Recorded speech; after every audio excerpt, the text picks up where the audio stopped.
Welcome back. It's been exactly 1 week since Donald Trump shocked the world with his surprise win of the U.S. presidency. For more on the trade and investment outlook between Africa and the United States, we're joined by Jill Malandrino, Africa 54's business correspondent in New York. Hello, Jill. Hi there. So the medium to long-term impact of Trump's presidency will only become clear once the dust has settled over the coming months. Clearly, trade is one channel that concerns me, considering Trump's protectionist stance in this regard. Trade has declined between the U.S. and Africa in recent years, mainly due to a decline in U.S. imports from Africa because of the shale boom, which reduced the need for African crude oil.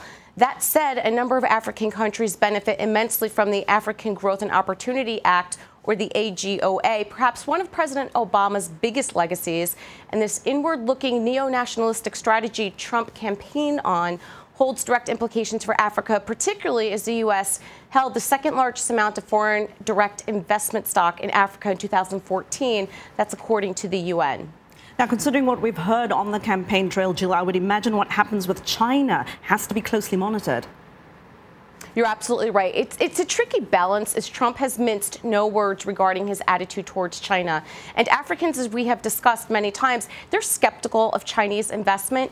U.S. policy towards China has to be monitored carefully moving forward due to the possible impact on demand for African minerals, investments from Beijing, Chinese loans for infrastructure development, and the likely impact on commodity prices.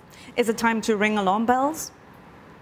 You know what? I don't think so. You have to remember, campaign rhetoric is just that. It's rhetoric. Trump has already modified his stance on Obamacare and building the wall that the Mexicans were absolutely going to pay for. Also, the AGOA between the U.S. and the African countries that signed it remains legal. You just can't pull the plug overnight. Lesiba Mathada, he's a chief economist at Investment Solutions in South Africa, and I read this via the Global Times. He had an interesting thesis on this. Mathada believes that the BRICS will be unshaken by Trump's win, and its member states, Brazil, Russia, India, China, and South Africa, that they may be more united. He's essentially saying that emerging markets will have a big share of global trade and a strong voice when put together.